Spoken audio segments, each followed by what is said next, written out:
In the heart of the Mesoamerican jungles, the ancient Maya civilization thrived for over 2 millennia, leaving behind towering pyramids, enigmatic glyphs, and astronomical marvels that still baffle researchers today. Though much has been uncovered, the Maya remain shrouded in mystery, their rise and fall echoing through the ruins of forgotten cities. Perhaps the most haunting of all Mayan enigmas is the sudden collapse of their once flourishing classic civilization around the 8th to 9th centuries CE.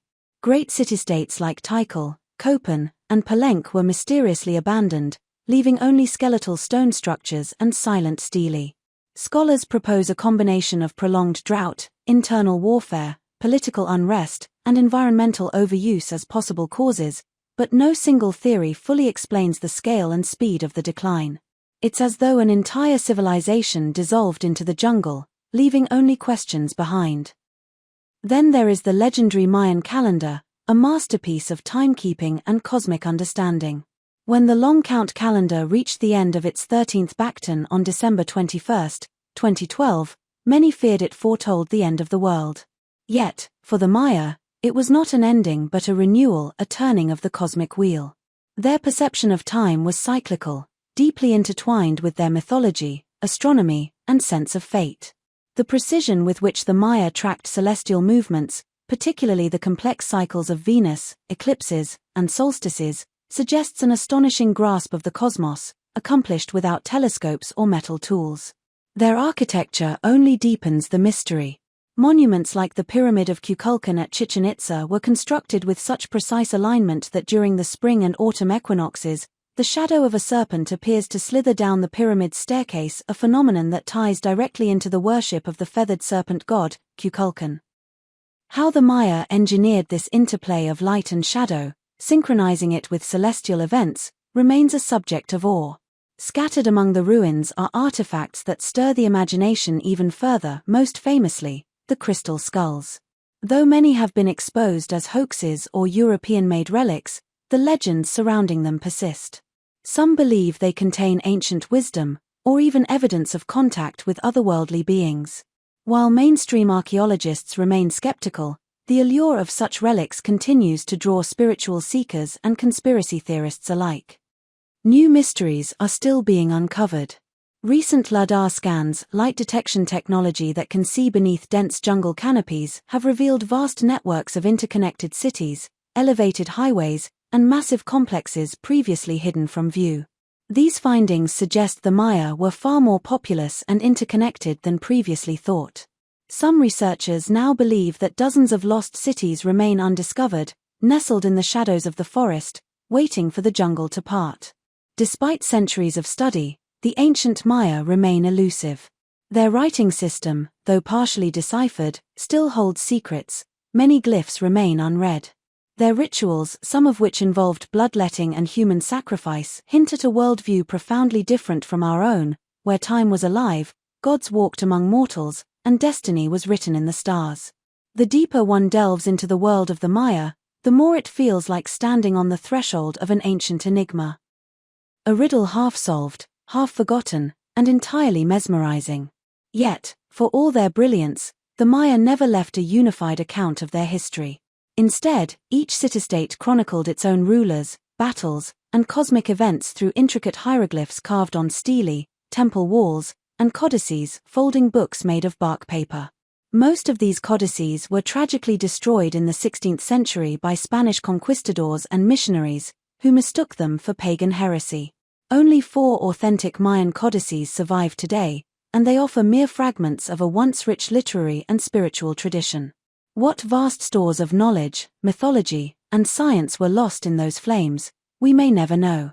One of the most tantalizing mysteries lies in the Maya's obsession with the underworld, known as Xibalba, a dark and treacherous place described in the Popol Vuh, the sacred narrative of the K'iche' Maya. Xibalba wasn't just a place of the dead, but a realm of trials, illusions, and gods who delighted in trickery and suffering. Many of the great Mayan cities contain cenotes, natural sinkholes considered portals to this underworld. Archaeologists have recovered offerings and even human remains from these deep pools, suggesting they were sites of ritual sacrifice meant to appease the deities below. What exactly transpired in these dark ceremonies, and what beliefs truly drove them, are questions that remain only partially answered. The Mayas' relationship with death was not one of fear, but reverence. Skulls, bones, and even blood were considered potent offerings. Royal blood was especially powerful. Kings and queens engaged in bloodletting rituals to communicate with ancestors and gods, using stingray spines or obsidian blades. These acts were not barbaric displays, but sacred duties, performed to maintain cosmic balance and divine favor. How these rulers endured such pain and what visions they claimed to receive during trance states remain a topic of both anthropological interest and mystic fascination. Then there is the question of the Star Wars glyphs, symbols scholars believe referred to full-scale wars triggered by astronomical events, particularly Venus risings. This suggests that the Maya not only used the heavens to mark time but also to plan warfare. Some researchers argue that entire cities were attacked only during specific celestial alignments. If true, this would mean the stars didn't just inspire Mayan mythology, they dictated their political and military decisions. Modern technology continues to unravel secrets once thought lost.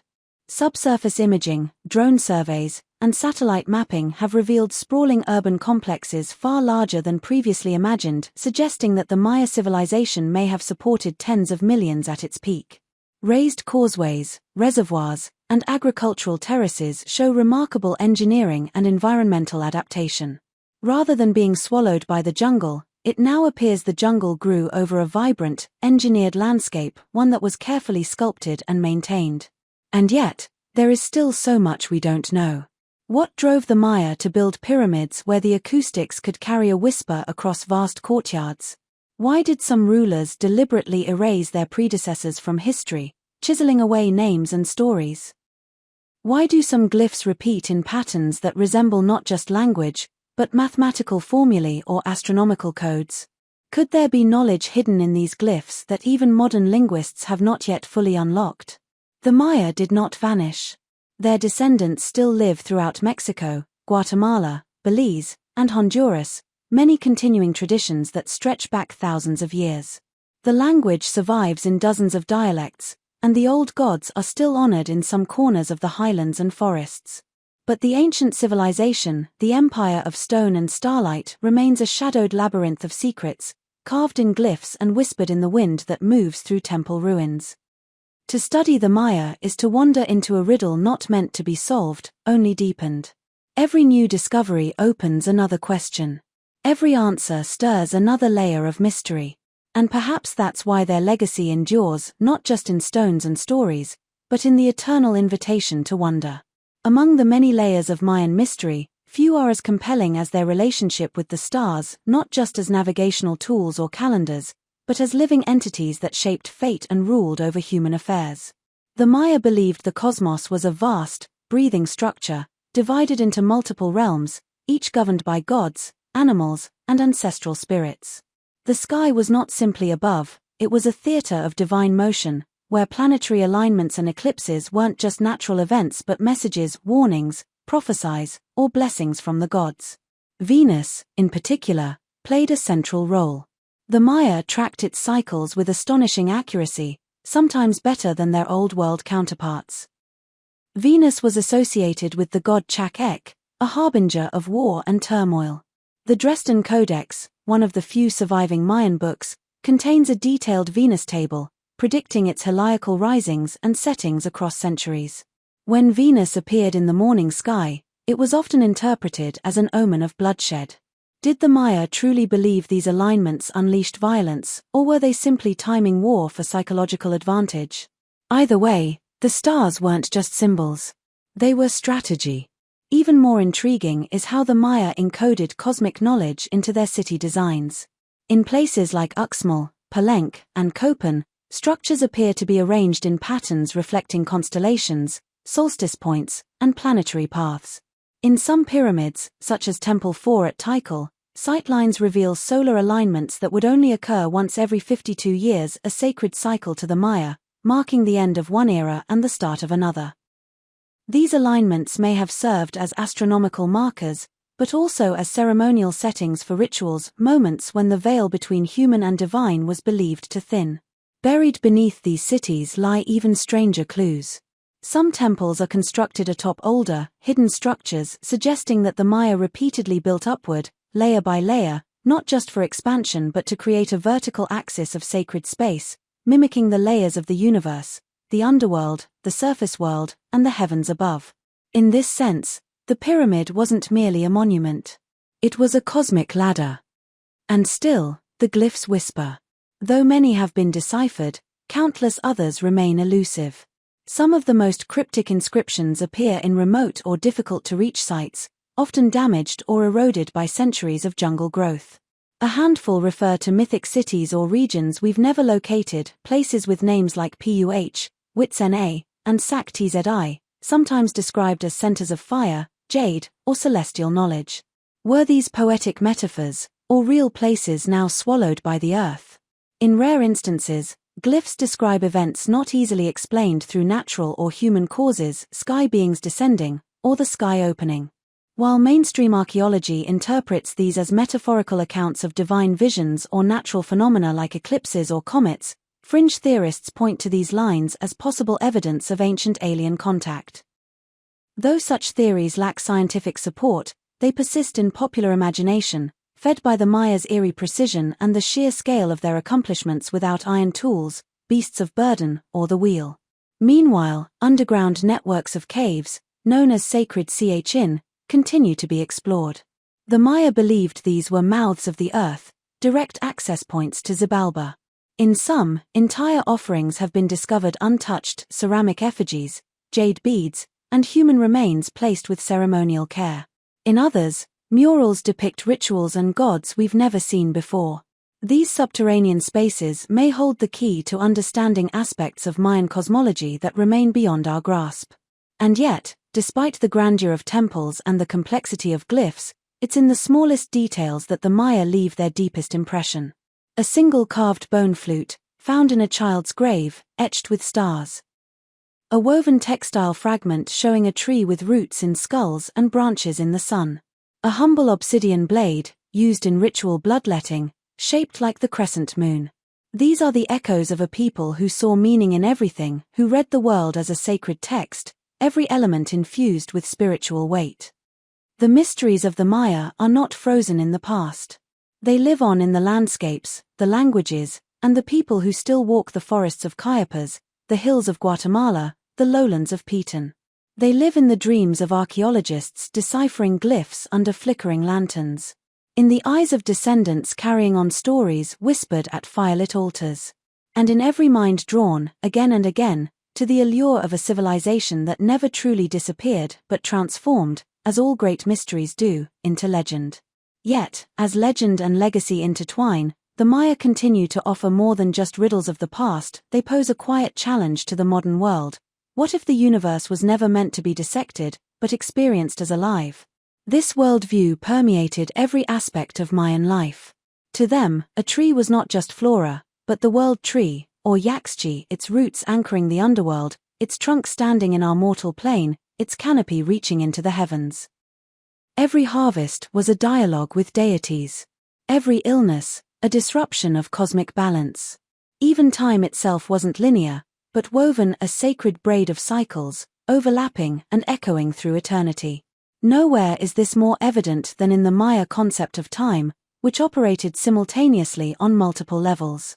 There was the Tzolk'in, a 260-day ritual calendar used for divination and ceremonies, and the Hab, a 365-day solar calendar. These two systems combined to form the calendar round, a 52-year cycle that governed societal and spiritual life. But beyond that was the long count, tracking cosmic time over thousands of years. Some monuments contain dates stretching back to 3114 BCE, marking a mythic creation day when the current world age began. Others reach forward, far beyond our own era, as if the Maya foresaw cycles that even modern calendars dare not calculate. The idea that time could be stacked, that past, present, and future could overlap like layers of mist, isn't just poetic, it may be essential to understanding the Mayan soul. To them, ancestors weren't gone, gods weren't distant, and prophecy wasn't a prediction but a pattern, always in motion, waiting to be read. And so, the Maya built cities aligned to these patterns, carved stories into stone to mark their place within them, and passed down rituals that still echo in the cornfields and altars of the Yucatan today. There's also the haunting presence of the speaking stones. In several major cities, stelae were erected not only to commemorate kings and battles, but to communicate with future generations. Some inscriptions use language that blends history and prophecy, as though the stones themselves were placed to be discovered in another age, perhaps even ours. Did the Maya see themselves as part of a greater continuum, a civilization destined to rise and fall like the sun, but always to return in some form? Adding to this enigmatic aura are recent discoveries beneath thick jungle growth, vast platforms, irrigation systems, and forgotten ceremonial complexes unearthed with the aid of modern LiDAR scanning. These findings reveal a civilization far more interconnected than previously believed, with roads, canals, and sacred causeways linking cities across hundreds of miles. This challenges the older notion of isolated city-states and hints at a grand, coordinated worldview, a civilization not fractured, but woven together like its time cycles. And then, there are the remains of unknown kings and untranslatable names. In remote temples like El Zotz or La Corona, tombs have been found with precious jade masks, glyphs of dynasties never mentioned before, and offerings that hint at complex spiritual beliefs now lost. Were these rulers part of a hidden lineage? Did they hold knowledge different from the known Maya centers? Some scholars speak quietly of a shadow Maya. Peoples and cults operating parallel to mainstream rule, perhaps even in spiritual opposition. Such ideas blend the historical with the mythical. But that's what the Maya always did, blend worlds. They were farmers and warriors, astronomers and poets, engineers and shamans. Their civilization wasn't built on conquest alone but on meaning, on decoding the universe not just through science, but through reverence. And perhaps this is why their ruins still command such awe. They are not empty. They resonate with birdsong, yes, but also with something deeper. A silence that isn't absence, but presence. A presence that suggests the Maya are still speaking, through stone and star, waiting for those who know how to listen. Let us follow the thread into the world of untranslatable glyphs, the most intimate yet most elusive whispers of the ancient Maya. The Mayan writing system is one of the most visually intricate and spiritually charged scripts ever developed. A single glyph block. An elegant blend of images and sounds can contain layers of meaning, a name, a date, a mythological reference, and a political message all at once. The glyphs are logophonetic, meaning they combine symbols that represent whole words with others that denote syllables. When read properly, they don't just record events, they sing them. And yet, even after decades of decoding, many glyphs remain unreadable. Scholars estimate that only about 80 to 85% of the script has been definitively deciphered. The rest are either rare, context-specific variants, or symbols whose meaning has been completely lost, perhaps because the oral traditions that once explained them vanished during the brutal years of conquest and colonization. Stop.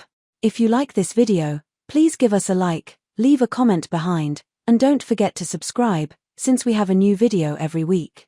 And now, let's roll back to the video. Among the most mysterious are the so-called emblem glyphs.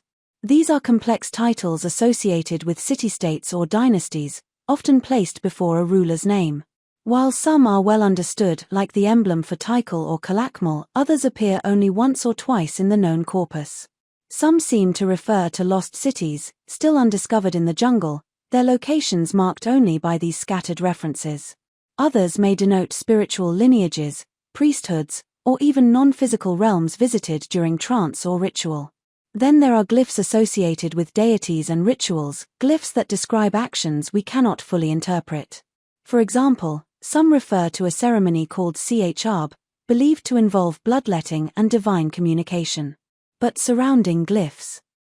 Images of serpents, stars, smoke, and hearts hint at visionary experiences and symbolic rebirths. Were these events purely religious, or were they encoded experiences of altered states? Did the Maya use their writing to capture visions, dreams, or even non-human voices? Some of the most haunting glyphic texts appear on small, portable objects, ceramic vases, bone carvings, jade plaques.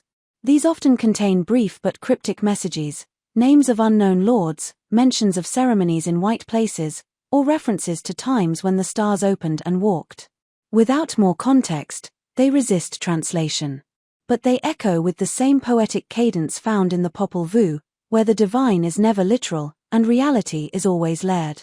The mystery deepens when we consider the codices, the folding books made of bark paper and coated with lime plaster. Only 4 authentic ones remain: the Dresden, Madrid, Paris, and Grolier codices. These books are rich with astronomical charts, god cycles, and ritual instructions. But their grammar is often elliptical, symbolic, and deliberately obscure. Scholars believe these were not meant for common use but for elite priests who underwent years of esoteric training to understand them. In this way, the glyphs themselves may have been gates meant not just to be read, but experienced through initiation. One especially mysterious section in the Dresden Codex contains a series of glyphs and images showing a celestial flood, where stars rain down from the sky, crocodiles spew water, and humans fall in panic. It may be an astronomical allegory or a memory of a catastrophic event. Some believe it refers to an ancient cosmic disaster, a meteor or solar storm, encoded in mythic terms. Others suggest it is a prophecy, pointing toward a future cycle. What makes these undeciphered glyphs so compelling is not just their opacity, but the intentionality behind them. The Maya were not sloppy scribes. Every glyph was carved or painted with great care, and often aligned with calendrical dates of deep significance. Their refusal to fully reveal themselves may have been part of a spiritual philosophy, that truth is not to be grasped, but glimpsed, and only by those ready to receive it. Modern epigraphers continue to work tirelessly, comparing texts from newly excavated sites, cross-referencing dates, and building lexicons of syllabic signs. But they admit, some meanings may never be recovered.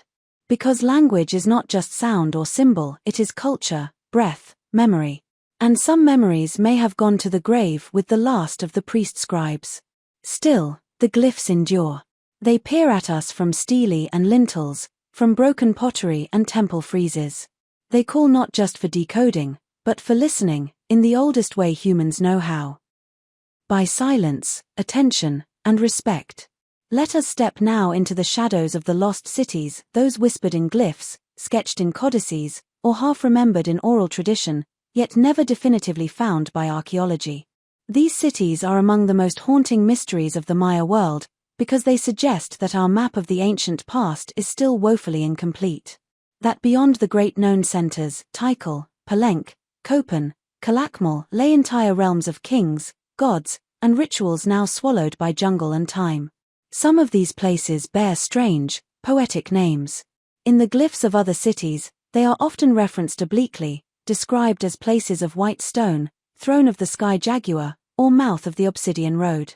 These aren't mere flourishes. In Maya glyphs, metaphor and geography blur.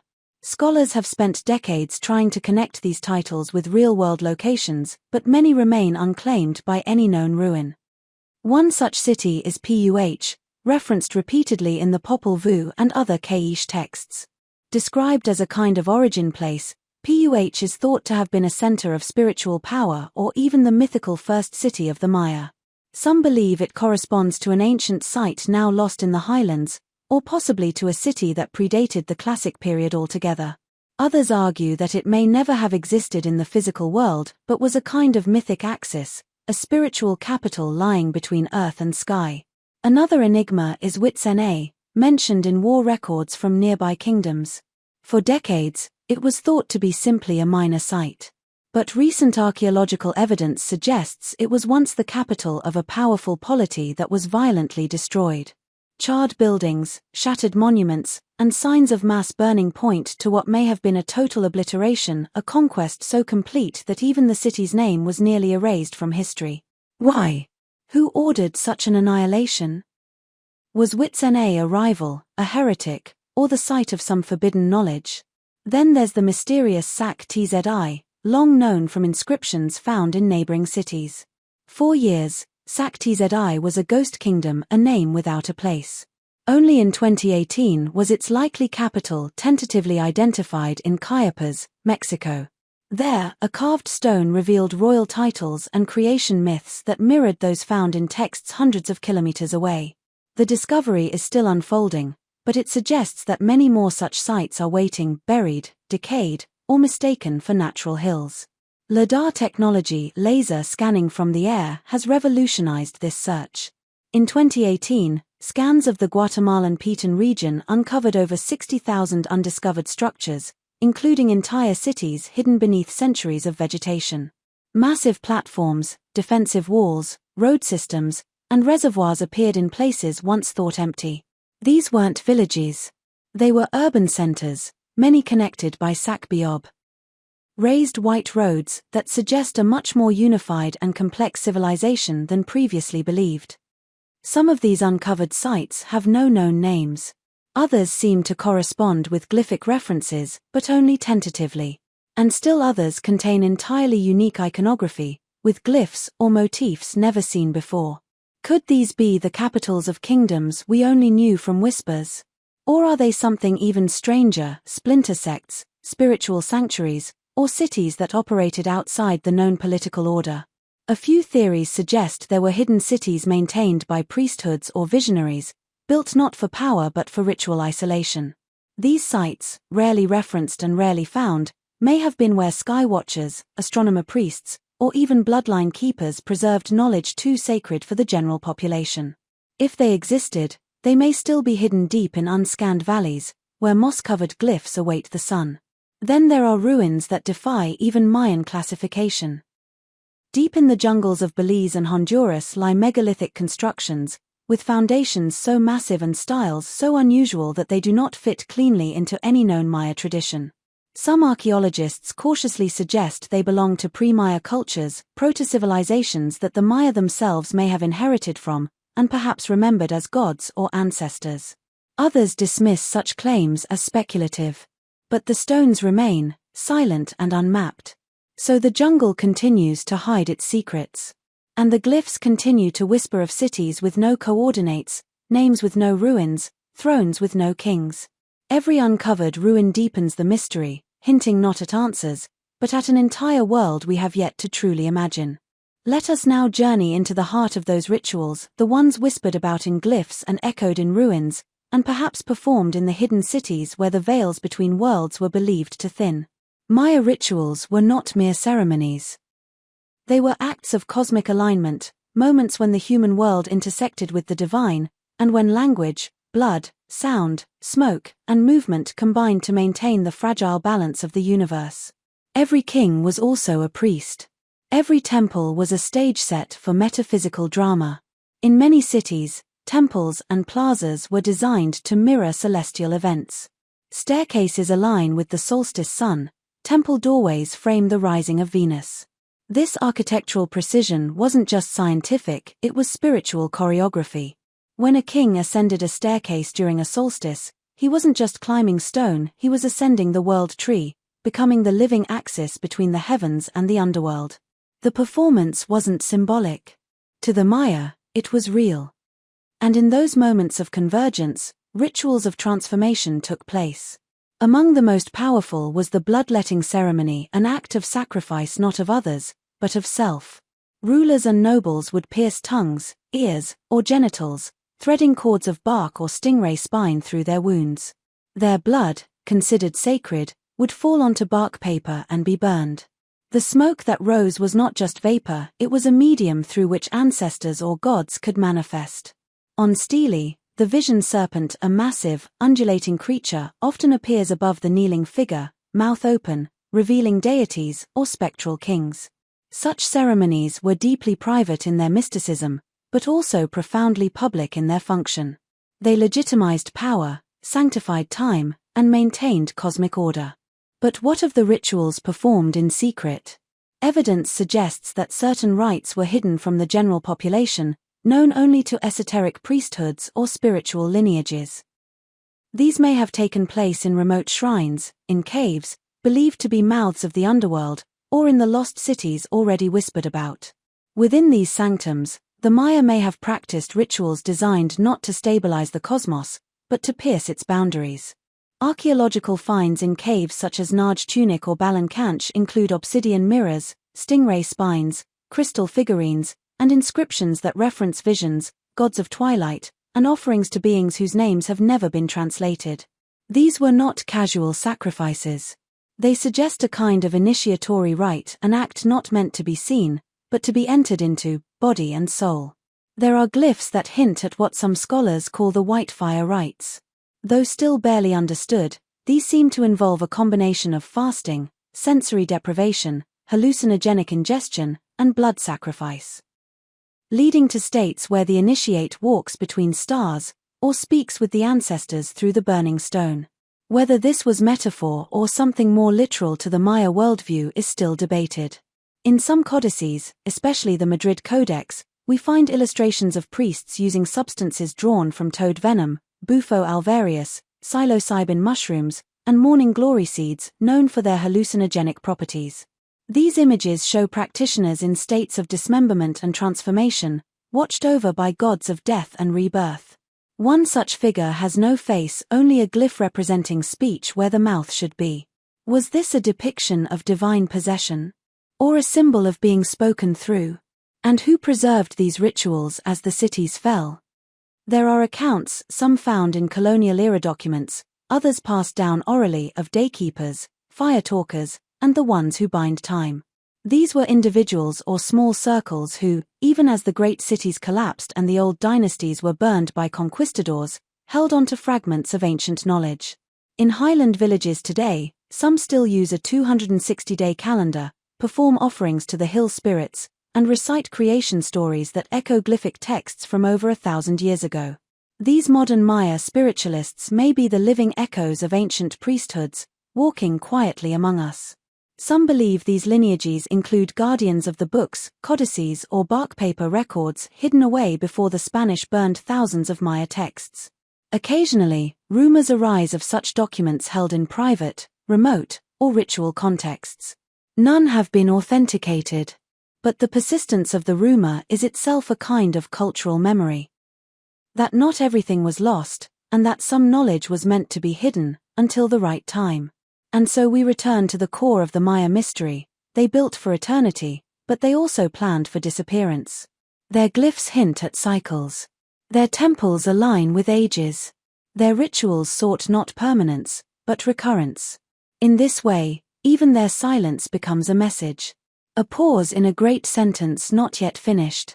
Let us now move deeper into the enduring shadow of Maya mystery, the survival of rituals and the possibility of hidden knowledge, concealed not just in caves or ruins, but in memory, practice, and silence. Despite centuries of colonization, suppression, and conversion, the heartbeat of Maya spirituality never stopped. It merely went underground. In the highlands of Guatemala, Chiapas, Belize, and the Yucatan, one can still find daykeepers Ajikuijab, who keep the 260-day Tzolk'in calendar alive, perform offerings at sacred hills and caves, and interpret dreams, illnesses, and omens. These are not museum rituals. They are living, breathing spiritual systems, practiced in secret and in public, sometimes under the guise of Catholicism, sometimes in pure continuity with pre-Columbian roots. Among the most sacred elements preserved is the calendar itself, a vast, multi-layered system more complex than the Gregorian. The Tzolk'in is not just a cycle of days, it is a map of spiritual forces. Each day carries a specific energy, a nahual, which is both cosmic and deeply personal. Daykeepers memorize long cycles of these energies, track them across generations, and perform ceremonies to balance forces within individuals and communities. These ceremonies often involve copal smoke, candles, corn, feathers, and the calling of ancestors by name. What's striking is how closely these rituals echo glyphic texts from the classic period, where ceremonies were timed to specific calendar days and included offerings to gods like Chak, Ixal, Kaawil, and the mysterious Black Lords of the underworld. The names have shifted slightly, pronunciations altered, but the cosmic architecture remains startlingly intact. The persistence of these rituals gives rise to a tantalizing possibility that some groups, particularly those in remote regions or with uninterrupted priestly lineages, may still hold fragments of esoteric knowledge, traditions that were never written down, or were hidden away before the colonial purges. And here, we come to one of the most whispered about ideas in Maya studies, the survival of forbidden texts. In the early days of Spanish colonization, thousands of Maya codices were systematically destroyed, especially under Bishop Diego de Landa in 1562. He famously wrote, "We found a large number of books. And since they contained nothing but superstitions and lies of the devil, we burned them all. Only 4 codices survived the flames. Or so we are told." But oral tradition, and even colonial documents, suggest that many more codices were hidden, either buried with the dead, sealed in caves, or carried away into the highlands.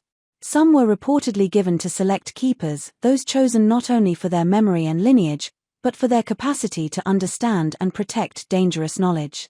Among the stories passed down are those of a codex said to contain the night calculations, a series of lunar eclipses, planetary movements, and rituals to calm the gods of falling stars.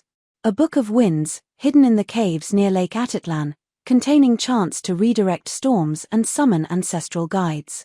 The Jaguar book, said to contain instructions for spiritual transformation through fasting, bloodletting, and plant medicine, guarded by a single lineage since the days of Tychel's fall. Of course, none of these texts have surfaced in modern scholarship. No museum holds them. No photographs exist. And yet, the rumors endure, sometimes repeated by AGQ themselves, sometimes hinted at in outsider accounts, sometimes referenced in curious colonial-era footnotes. Skeptics argue these are myths, modern legends built on cultural trauma and nostalgia. But others, especially those who understand the Maya worldview, suggest otherwise. In a culture where sacred knowledge was never meant for public consumption, and where the line between language and magic is thin, the idea of hiding powerful texts is not just plausible, it's inevitable.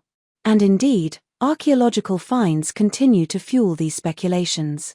In 2018, archaeologists discovered a sealed cache beneath a pyramid in El Zotz, containing jade objects, obsidian blades, and painted glyphs describing a darkness that walked. In caves beneath the site of Naj Tunic, explorations have revealed untranslate glyphs, painted in red, on stone walls deep beyond the reach of light, glyphs possibly written not for the living, but for the gods themselves. We are left with an unsettling but thrilling idea, that we do not know the full extent of Maya knowledge not because it was lost, but because it was deliberately hidden. And perhaps, in some corners of the world, it is still guarded, awaiting a time, a person, or a crisis when it will be needed again. Then let us descend into the shadowed depths of Maya cosmology, into the realm of the 9 lords of the underworld, known as the Bolan Yoktekea. These enigmatic deities appear like smoke on the edge of firelight, never fully explained, always present where endings loom and beginnings stir in the dust. In the Maya worldview, the universe is layered. Above is the 13-level heaven, below lies the 9-level underworld Xibalba, a place not of eternal damnation, but of trial, transformation, and regeneration. The gods of Xibalba were not merely antagonists. They were guardians of thresholds, keepers of cycles, and, in the most ancient sense, judges of time itself. The Bolan Yokter are rarely shown together in art, but their presence is unmistakable in times of upheaval. In the Dresden Codex, they appear alongside omens of floods, eclipses, and famines. On a famous stela at Tortuguero, the Bolan Yokter are mentioned in relation to a cataclysmic calendar turnover, specifically, the ending of the 13th Bacton on December 21, 2012. The inscription doesn't describe the end of the world, as many misinterpreted, but rather the descending or unbinding of these lords, as they once again take part in the cosmic cycle. But who or what are they? Some interpretations describe the 9 as aspects of death and decay, each representing a stage of decomposition or psychological despair. Others see them as cosmic engineers, dismantling the old order to make way for rebirth. In the Popol Vuh, 2 hero twins must travel to Xibalba and face challenges crafted by the lords, trials of darkness, confusion, pain, and illusion. It is only by mastering these forces that they rise again, transformed into the sun and moon. It is this core narrative, descent, trial, and return, that forms the heart of Maya spiritual logic. The 9 are not evil. They are necessary. They are the dismantlers of stagnant time. Without their arrival, no new world can be born. Some inscriptions even suggest that rulers voluntarily aligned themselves with the Bolan Yokte, not to serve death, but to inherit its wisdom. At Palenque, King Pakal's sarcophagus depicts him falling into the jaws of Xibalba, but also shows the world tree growing above him. He is not being devoured, he is being planted, to rise again as a cosmic being. In recent years, scholars have proposed that the Bolan Yokte may correspond to cosmic forces or celestial cycles. Some glyphs associate them with eclipses, the Milky Way, seen as a celestial serpent or underworld river, and even galactic alignments.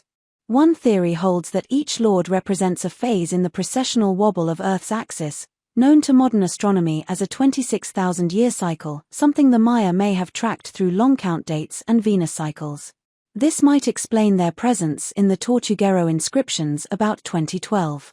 While modern pop culture obsessed over doomsday narratives, Maya glyphs more subtly imply that the Bolan Yokte were returning to oversee a transition, the end of one great cycle and the start of another. Not an apocalypse, but a reset. A thinning of the veil. A moment when forgotten knowledge could be remembered. Some modern Maya daykeepers have even revived the names of individual Bolan Yokte, though these are kept secret outside ritual contexts. One, said to be the breath swallower, is invoked in times of disease and drought. Another, the bone counter, governs inheritance and ancestral dreams. They are not simply demons. They are the mathematicians of the soul. And here, the mystery deepens. Because if these 9 lords represent breakdown and rebirth not just in nature or history, but in the structure of time itself, then understanding them may hold clues to how the Maya saw reality shifting not linearly, but in spirals, recurrences, and echoes. Some researchers suggest that Maya rituals involving the Bolan Yokte were deliberately erased or hidden, not just by colonizers, but by the Maya themselves. Why? Because invoking such beings is dangerous. They do not bring comfort. They bring transformation. And transformation, as every initiate knows, always begins with the end of certainty. In this light, the underworld is not hell, it is the womb of the next world. Then let us follow the thread downward into ritual caves, beneath the great cities, where blood met stone, and where the 9 lords of the underworld were invoked not in words alone, but through action, geometry, and fear. To the ancient Maya, caves were not just natural formations. They were mouths of Xibalba, portals to the underworld, places where the veil between worlds was gossamer thin. Rituals performed in these spaces weren't theatrical. They were operative, designed to communicate, to petition, and sometimes to bargain with the gods and spirits dwelling in the unseen layers of existence. One of the most significant and chilling of these sites is Actun Tunichil Muknal in Belize. Known today as the Cave of the Crystal Sepulchre, it holds the remains of sacrificial victims, including the famous Crystal Maiden, a young woman whose calcified skeleton now glitters eerily under mineral deposits. She was likely offered to appease or invoke divine forces during a time of drought, famine, or celestial unrest. Her final resting place is at the farthest end of the cave system, past underground rivers and chambers littered with ceremonial pots, blades, and obsidian mirrors, tools of ritual transit between worlds. What makes this and similar caves so enigmatic is not just the presence of human remains, but the deliberate alignment of sacrifices with cosmological principles. In many such sites, offerings are placed at cardinal points, aligned with solstice light shafts, or buried beneath circular platforms mirroring the sky. This suggests that these spaces were mapped not only physically, but spiritually, designed to function as miniature models of the cosmos. Some archaeologists now believe the Maya used these caves as ritual engines, locations for ceremonies meant to maintain or shift the balance of time itself. Inscriptions near cave entrances often mention the 9 lords by cryptic glyphs, such as the Breathless, the Eater of Filth, He who counts backward, or She of the Bleeding Mirror. These are not metaphors. They are titles of power. The ceremonies conducted within often followed complex sequences. Purification through fasting and cold immersion in cave rivers. Induction of trance states via copal smoke, hallucinogenic enema, or consumption of fungi or venom. Chants in syllabic glyphs, sound patterns meant not for human ears, but for divine comprehension. And, finally, the offering of blood or life, often from high-ranking individuals, not as punishment, but as an honor, as a means of speaking directly to the lords of below. What's more haunting is that some rituals were meant to fail. In certain caves, offerings were intentionally broken, spilled, or left incomplete. These failed rites may represent petitions that were rejected, or were deliberately left open-ended, a ritual cliffhanger meant to be resolved by future generations. A message, perhaps, across time. This ties closely into the mysterious Maya Prophecies, not the pop fiction doomsday scripts of 2012, but the actual inscriptions found on stelae and codices, referencing periods of cosmic adjustment. Many of these texts describe time not as a straight line, but as a series of nested loops. Dates like 13.0.0.0.0 in the long count were not endpoints, but recalibration markers. They signify the untying and retying of time's fabric. The Bolan Yokter are said to descend at these points, bringing judgment but also new potential. They preside not over endings, but over possibility born through chaos. One prophecy from the Kailam Balaam of Tizimin speaks of a time when the ears of the gods will grow heavy, and the sky will be pierced with rivers of fire, and the buried speech of the ancestors will rise like mist from the bones. Scholars debate its meaning, but among Maya daykeepers, it is sometimes interpreted as referring to a coming age of remembering, when forbidden knowledge, long hidden in ritual sites, will awaken. Could it be that we are now living in such a time? The rapid advancements in archaeology, the rediscovery of glyph literacy, the slow revival of traditional spiritual practices, these are not coincidences. To the Maya, synchronicity is the language of the gods. Even now, in caves not fully explored, under temples not yet excavated, sealed chambers wait. Many are known but left untouched, not due to lack of interest, but because of ritual prohibitions. There are modern shamans and elders who insist some sites must never be opened, because what sleeps there is listening. Perhaps the Nine Lords still watch. Perhaps they stir when cycles turn and people forget, and again when people begin to remember. Their domain is darkness, but not absence. It is the potential that comes before light. Then let us ascend from the caverns, but only slightly, to the threshold spaces, where stone meets star, and architecture becomes invocation. For the Maya, temples and cities were not merely shelters or seats of power, they were living diagrams of the cosmos, engineered with astonishing precision to channel divine forces. In their hands, geometry was not math, it was magic. Across the Maya world. From towering Tikal to shadowy Köpen, from the cliff-fringed temples of Palenque to the astronomical citadel of Uxmal, there is a consistent pattern, alignment with celestial events. Pyramids rise to match solstices. Ball courts echo the path of Venus. Roof combs and friezes frame the zenith sun, when shadows vanish and time seems to pause. But these alignments were not decorative, they were functional gateways. Take El Castillo at Chichen Itza, perhaps the most famous Maya pyramid. During the equinox, a serpent of shadow appears to slither down the steps, connecting the heavens to the earthbound Tzolk'in, the feathered serpent deity. This is not merely theatrical, it is ritual architecture, where the building performs a ceremony through light, shadow, and precision. But deeper within these buildings are mysteries few discuss. Some temples exhibit acoustic anomalies, deliberate manipulations of sound. Clap once in front of El Castillo, and the echo mimics the chirp of the sacred Quetzal bird. In other sites, low-frequency humming tones resonate from hidden chambers, inducing trance-like states in those who sit at their focal points. In some caves beneath pyramids, whispers travel unnaturally far, amplified by curved walls and mineral surfaces. This suggests a profound understanding of sonic geometry, a science of sound not as entertainment, but as a spiritual technology. Chanting, flute tones, shell trumpets, and drumming were not just ritual elements, they were tools to shape attention, align thought with the cosmos, and speak directly to the gods. Now consider the glyphs. Maya writing is not alphabetic. It is logophonetic, where each glyph carries sound, meaning, and symbolic force. In magical terms, a properly drawn glyph is a name, a call, and a spell. Some codices feature glyphs so sacred they are only found in single locations, glyphs believed to represent divine names or metaphysical constants. There are even references in some late post-classic texts to glyphs of power images that, when spoken aloud and burned into memory, allow the practitioner to call down rain, open the paths between worlds, or even bind the will of spirits. Such glyphs were said to be dangerous if mispronounced. A mistake could summon the wrong force, or invite the wrong watcher. Is it any wonder the Spanish targeted glyphs for destruction?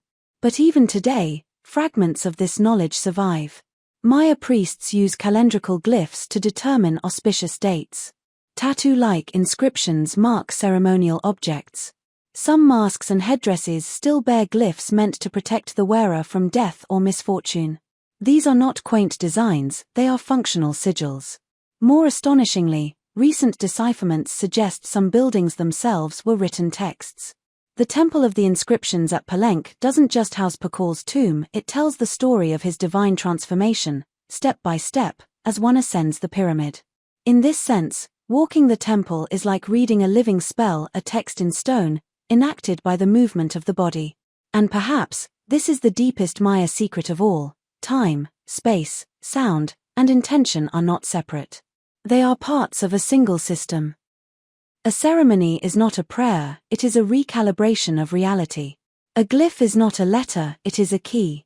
A pyramid is not a building, it is a machine of cosmic resonance, linking the human to the infinite. So what remains? Caves filled with echoes. Temples aligned to dying stars. Glyphs buried in bone. Rituals whispered in backcountry towns. And among the initiated, those few modern keepers of the flame, there remains the unshakable belief that one day, when the right cycle comes again, when the 9 return and the doors to Xibalba Creek open once more, this ancient knowledge will not only be remembered, it will be used. Then let us turn now to one of the greatest mythic arcs of the Maya cosmos, the tale that pulses at the heart of their worldview, the journey of the hero twins. More than a myth, it is a cosmic template, embedded in ritual, architecture, and even the structure of the underworld itself.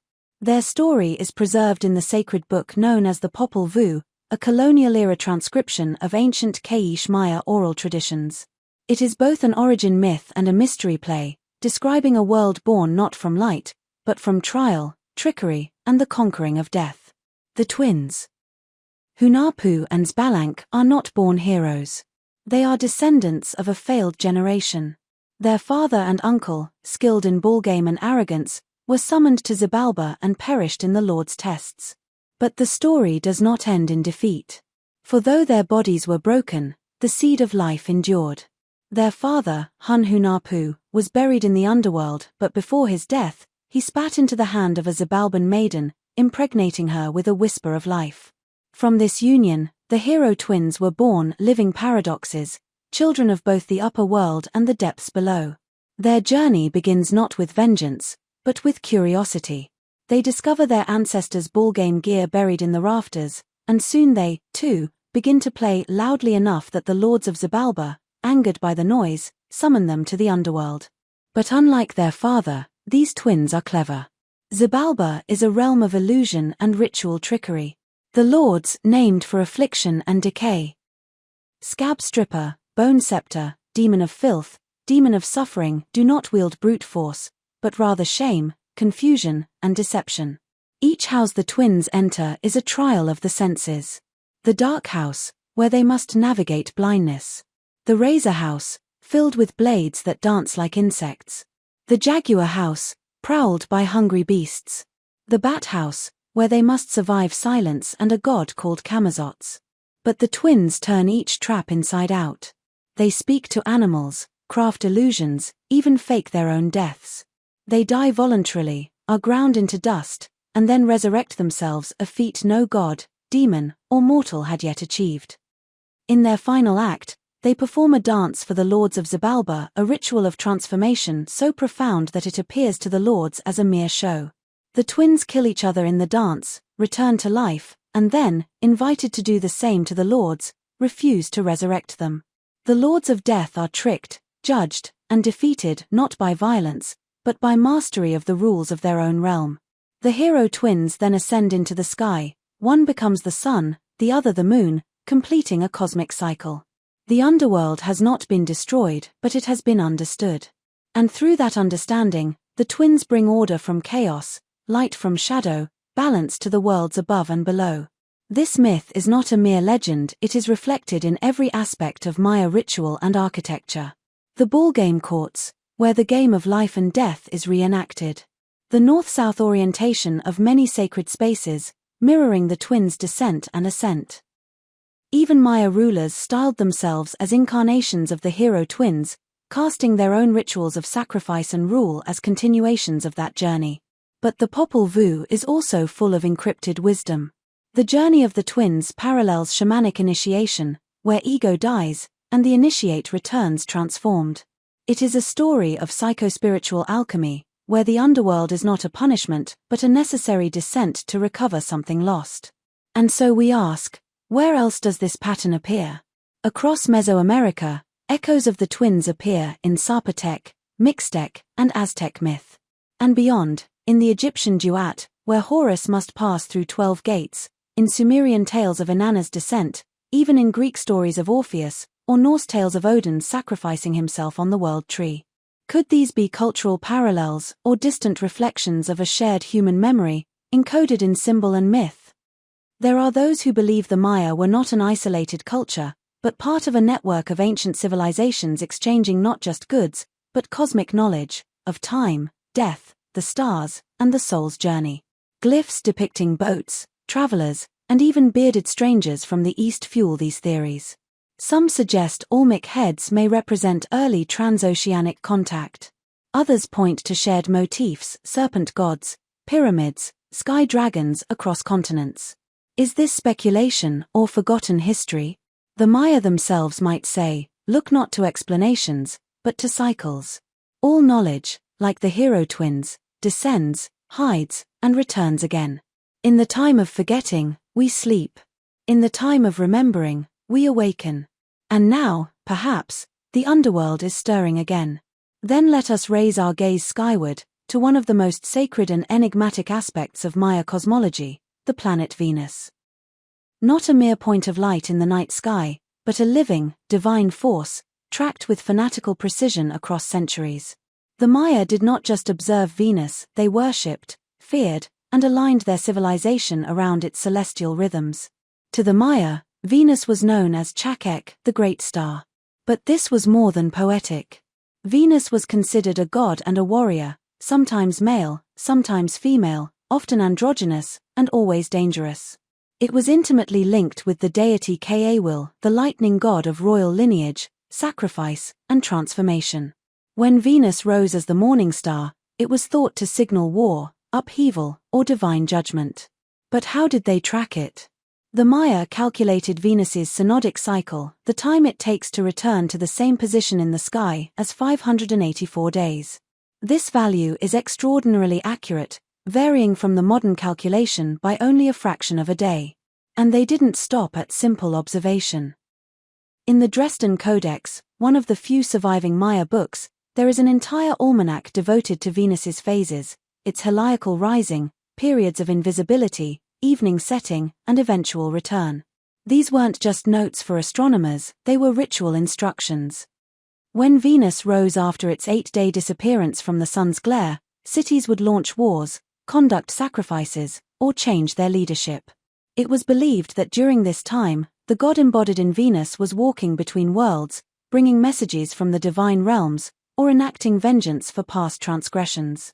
Some inscriptions even tie important battles or royal ascensions to specific Venus risings, implying that rulers waited for Venus to bless their timing, lest they invite divine misfortune. Why such obsession? Because the Maya understood Venus as a symbol of duality, appearing as both morning and evening star, both lightbringer and harbinger of darkness. In this way, it mirrored their broader worldview, a universe not divided between good and evil, but between complementary forces in dynamic balance. This is why Venus was also associated with sacrifice. In some codices, when Venus reappears, we see images of bound captives, heart extraction, and deities descending with obsidian blades. These were not acts of cruelty, they were ritual recalibrations, meant to maintain cosmic order as Venus passed from one phase to another. Just as the hero twins passed through death to rebirth, so too did Venus vanish and return. Now consider this. The calendar round, a combination of the 260-day Tzolk'in and the 365-day Hab, realigns every 52 years. Venus's cycle, when multiplied appropriately, intersects with this 52-year period, creating a powerful resonance. This isn't coincidence. It is cosmic design, a layering of temporal rhythms, where time becomes a living fabric, interwoven with planetary cycles, ritual acts, and divine will. In this system, time is not passive. Each day has its own personality, its own deity, its own spiritual resonance. The Maya daykeepers AJKIJ still preserve this knowledge. They use it not just to mark birthdays, but to read destinies, diagnose illnesses, and choose the right moment for action. A misstep in time is a spiritual wound. A correctly chosen moment is a portal. In essence, the Maya viewed the cosmos as a great clock of meaning. The stars were not silent. The planets were not distant. They were intelligences, watching and waiting, and Venus, brightest of them all, was both herald and judge. So what does this all suggest? That the Maya were engineers of time, crafting their cities, their rituals, their wars, even their personal fates, in rhythmic harmony with the heavens. And in doing so, they left behind more than temples and myths. They left a cosmic operating system, still partially encrypted, still awaiting full reawakening. Perhaps that is the greatest mystery of all. Then let us pass from the stars into the shadows of stone, where matter becomes medium, and the Maya's relationship with the sacred takes on a subtler, more intimate form.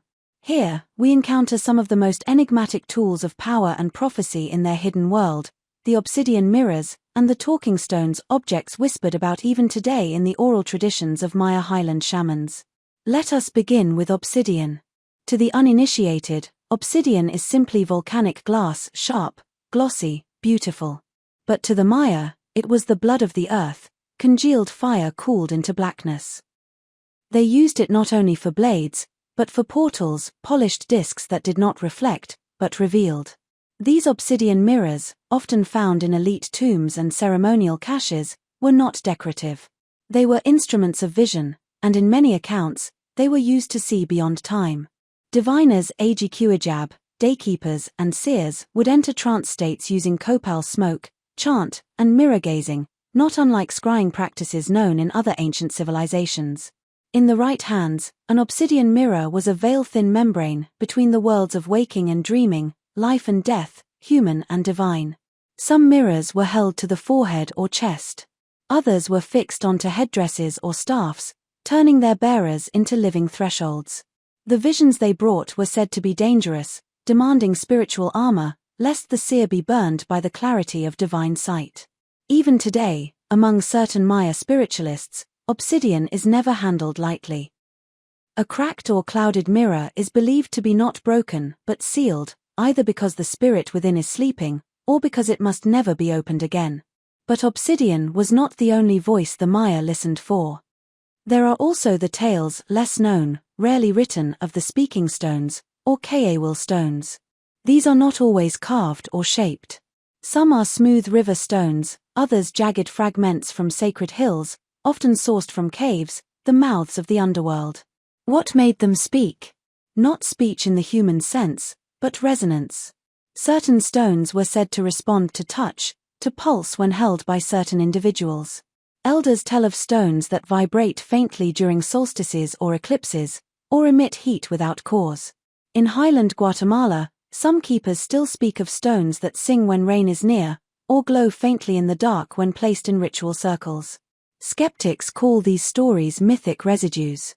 But indigenous priests describe these stones as companions, not tools, but beings. They are not symbols of the gods, they are the gods, or fragments of them. Carrying such a stone is a sacred responsibility. If mistreated, the stone may fall silent, or retaliate. There are chilling whispers of stones that caused madness, sudden illness, or waking dreams that lasted for days. And yet, these are also stones of healing. A properly awakened stone may be placed on the body to draw out illness, used to find lost objects, or to call the ancestors during ceremonies.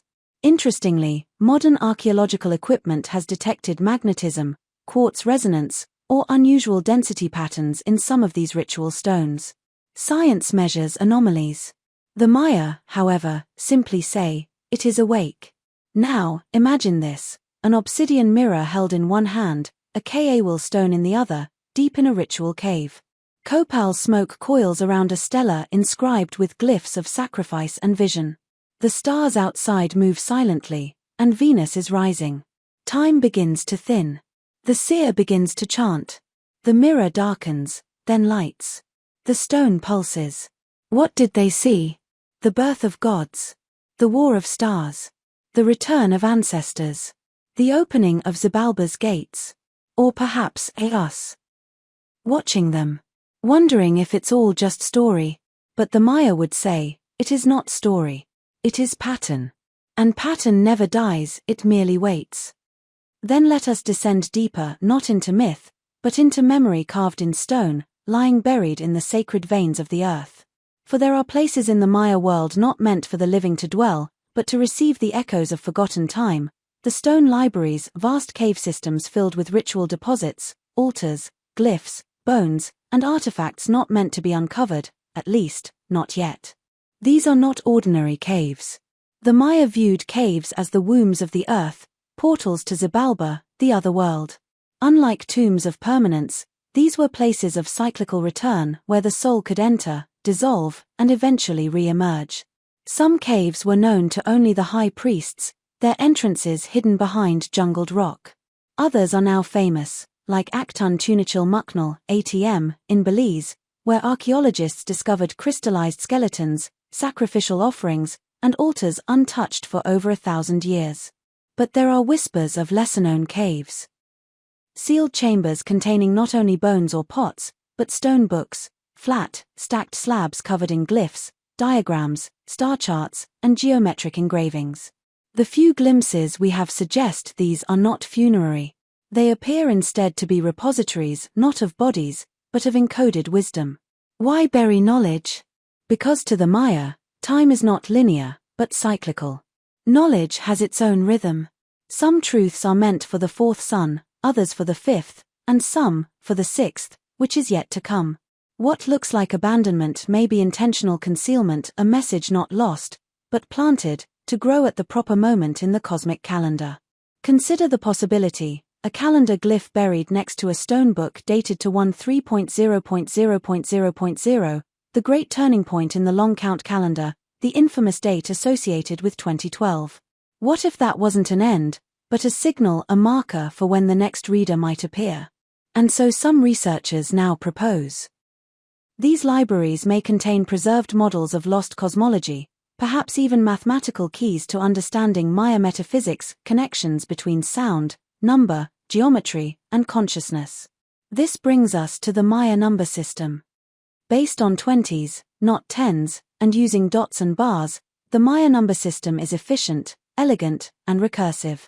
The zero, a concept many ancient cultures struggled with or never developed, appears in Maya inscriptions as early as the 4th century CE, centuries before it appeared in Europe or even India. But this was not a dry abstraction. Numbers were gods. Each number, each date, each combination had personality, power, and purpose. Their temples, like those at Uxmal, Chichen Itza, Tikal, and Köpen, were built in mathematical alignment with these numbers. Staircases, terraces, even the spacing of pillars reflected sacred counts: 260, the days of the Tzolk'in, 365, the solar hab, 584, the Venus cycle, 819, a sacred directional number tied to planetary harmonics, and others yet to be decoded. These were not simply calendars in stone.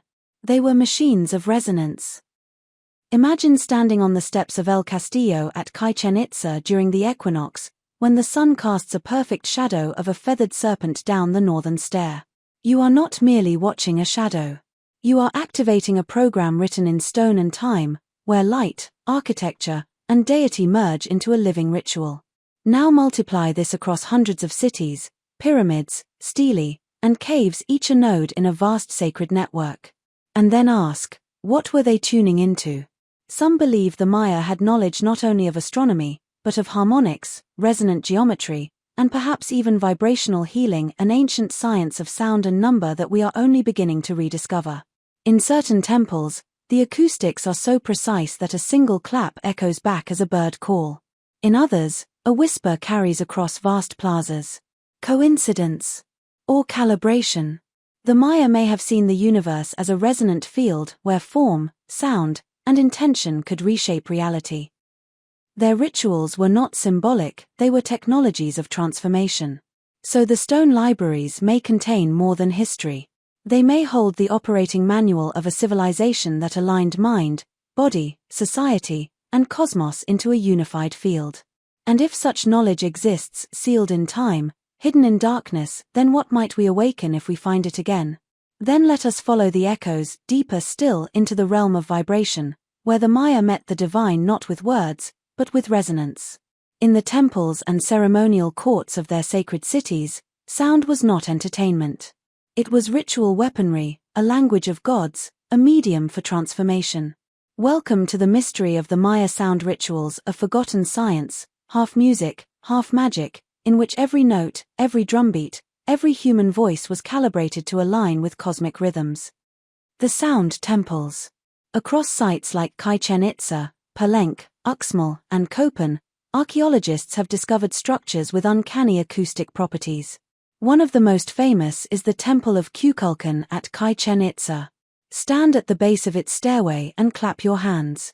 The echo that returns isn't your clap, it's a chirping sound, eerily similar to the call of the Quetzal, the sacred bird of the Maya, symbolizing freedom and divine breath. This is not accident. The staircase and platform were deliberately shaped to modify the echo, transforming a simple human act into a divine conversation. It's as if the temple itself is responding, joining in the ritual. Similar sound effects are found in the ball courts, where a whisper can carry clear across a 500-foot space, and in certain temples, where low-frequency chants resonate through the body like subsonic pulses. In some caves, drums echo endlessly, not outward, but inward, creating standing waves that alter perception. Modern acoustic analysis shows that these temples often enhance frequencies between 95 Hz and 120 Hz, the natural range of the human voice in chanting. In other words, they were tuned to our bodies to amplify not just sound, but intention. The ritual instruments. The Maya used a range of ritual instruments, huhuital drums, conch shells, ocarinas, tuned flutes, and most mysteriously, whistles shaped like animals or skulls that produce multitonal or inhuman sounds. Some of these whistles, when blown, emit a sound like a human scream, used possibly to invoke spirits or to psychologically disorient enemies during warfare. But beyond the theatrics lies something deeper. Some modern researchers speculate that these instruments, especially those tuned to specific planetary harmonics, were used to entrain consciousness, much like modern brainwave therapy. This would align with oral traditions from highland shamans who speak of songs that open the heart, sharpen the vision, or call the ancestor winds. Each sound had meaning, not just in metaphor but in geometry. The Maya understood that sound is vibration made visible, that it creates form, and they may have encoded this in their glyphs, where speech scrolls resemble vortices, waves, and spirals. Now consider the numerical patterns of the Tzolk'in, 13 tones, 20-day signs, a matrix not unlike musical scales, combining repetition and transformation. Some scholars are beginning to test whether Maya chants, when properly reconstructed, activate acoustic geometries in the spaces they were meant to be sung. If true, then the rituals were not merely performed in the temple, they were activated by it, as a kind of living instrument. The star songs.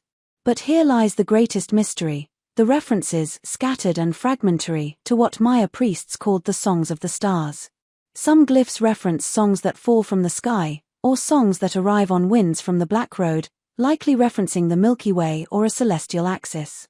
Others speak of chant cycles taught by beings who walked among the maize before the first sun, ambiguous figures sometimes interpreted as gods, ancestors, or something else entirely. Among modern-age Ijab, the keepers of time, there are whispered traditions of ancestral songs not meant for this era, which must be kept silent until certain cosmic alignments return. Could these be star songs? Harmonic sequences not of this earth, encoded in ritual sound, waiting for the return of a resonance we've forgotten how to hear.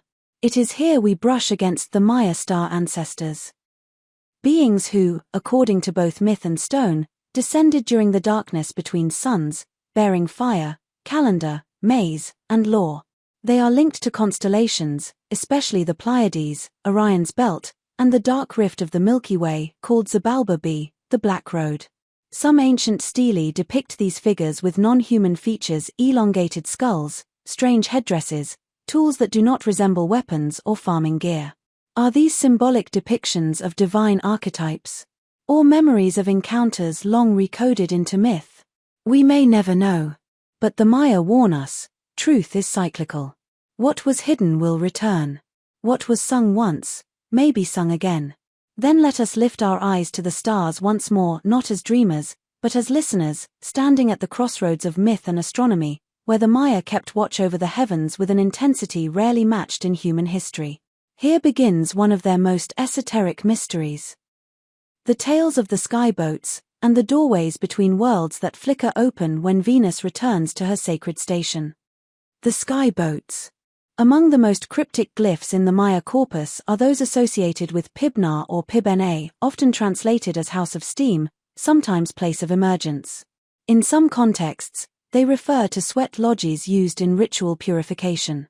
But in others, when paired with certain star glyphs and directional symbols, they seem to describe vehicles, vessels of passage not across land or sea, but between worlds. In ancient murals, particularly at Bonampak and Yaxchilan, figures are shown ascending or descending from structures that are not entirely architectural, often floating, glowing, or crowned by what appear to be plumes of fire or smoke. One preserved tablet refers to the return of the Lords of the Sky on the Trail of the Serpent, a clear reference to the Milky Way, often depicted in Maya cosmology as a celestial serpent. Modern elders in the Lakandan jungle still speak, in hushed tones, of the Kayanichajor boats. Luminous sky craft said to be made of sunlight woven with obsidian smoke, capable of traversing not only sky but dream and memory. Were these symbolic tales? Visionary experiences? Or records of contact? One cannot ignore the similarity to myths in Egypt, Sumer, and India, where beings arrive in chariots of fire or Vimanas, vehicles described in astonishing detail, complete with flight paths, technological components, and celestial docking points. In the Maya world, Venus plays a central role in these events. Venus, the serpent's eye. To the Maya, Venus was not a planet, it was a deity, a warrior, a destroyer, and a herald of portals. The Dresden Codex, one of the few surviving pre-Columbian books, is filled with Venus tables, extremely precise records of its movements, tracking not just its position but the energetic changes each phase brings.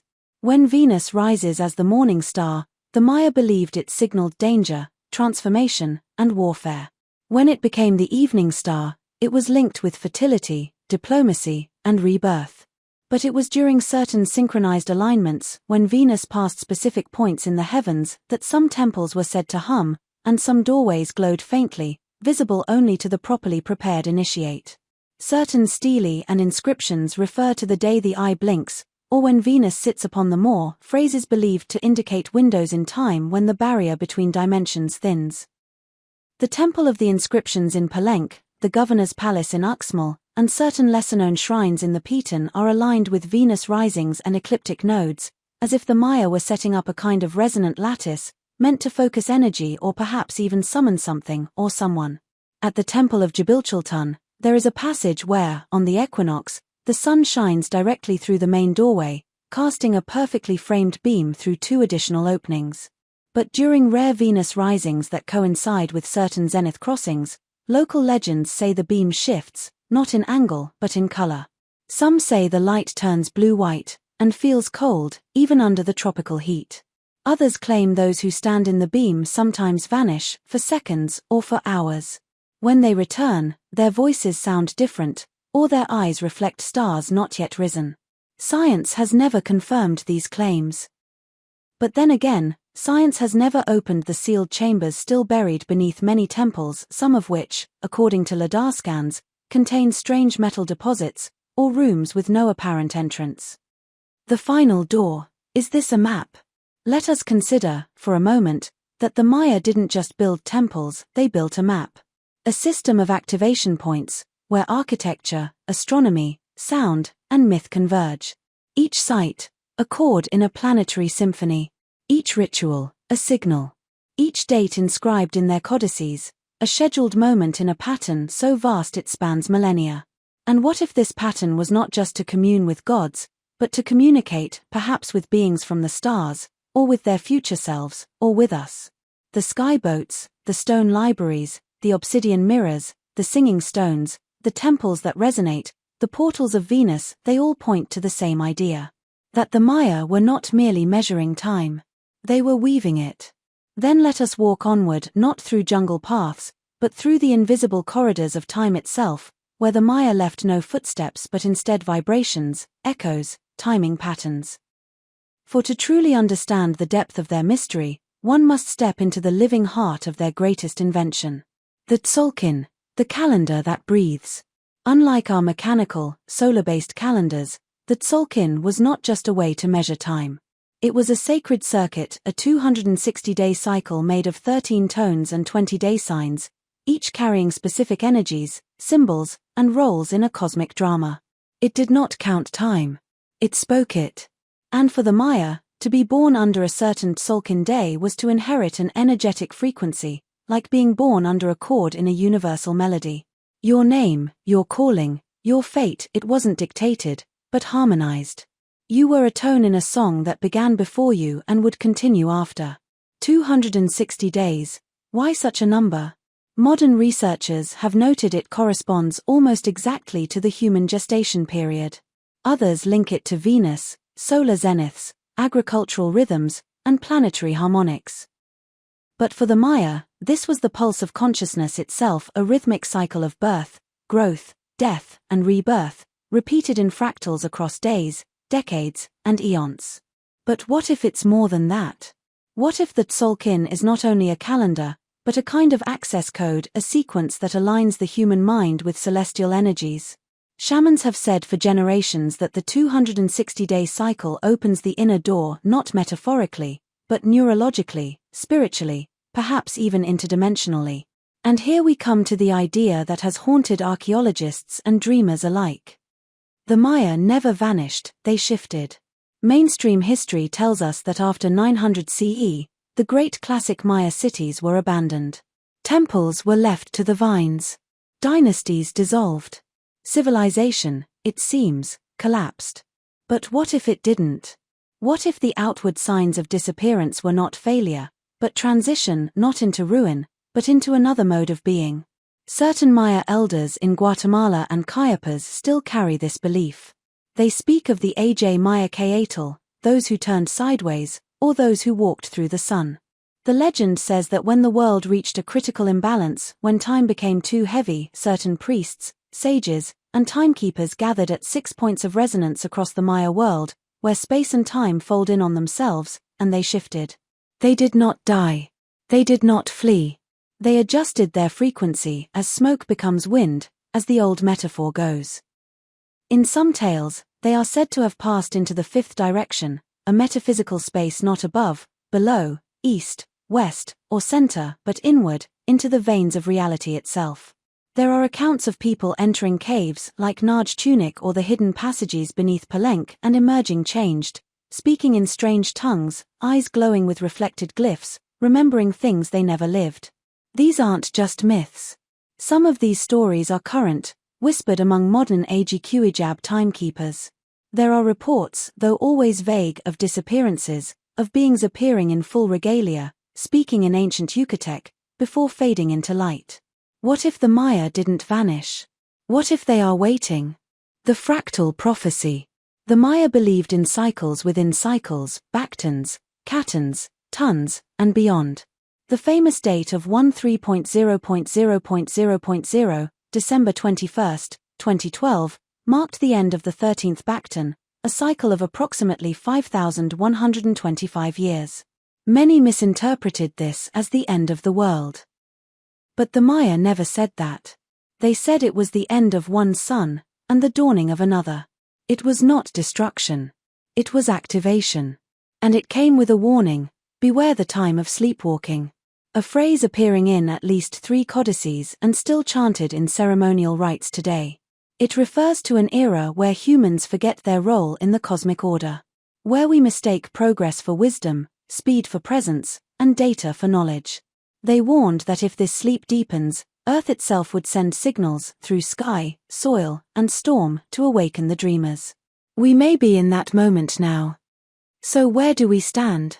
We, the modern world, live on layers of forgotten temples, above star-aligned maps, beside caves that hum, and under skies that repeat stories in cycles. We build satellites to track the stars, but the Maya danced with them. We watch time pass, but the Maya heard it sing. We mourn what was lost, but perhaps the Maya are still here, just on a frequency we forgot how to hear. And the question now is not whether we will rediscover them, but whether we will remember ourselves in the process. Let us now turn to the mathematical and architectural genius of the Maya cities, for within their urban layouts lie not just functional designs, but encoded messages, cosmic blueprints that reflect the very fabric of the universe. The cosmic city grids, math, meaning, and mystery. The Maya did not simply build cities, they constructed living maps, spatial harmonies designed to mirror the cosmos. Sites like Tikal, Palenque, Calakmul, and Uxmal are arranged with striking precision, aligned not only to cardinal points but also to astronomical events such as solstices, equinoxes, and planetary risings.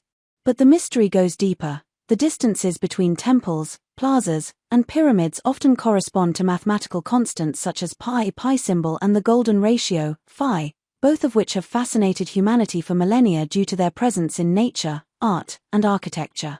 For example, the nunnery quadrangle at Uxmal exhibits ratios closely approximating the golden mean, suggesting that the builders intentionally embedded this universal pattern to harmonize human-made structures with natural law.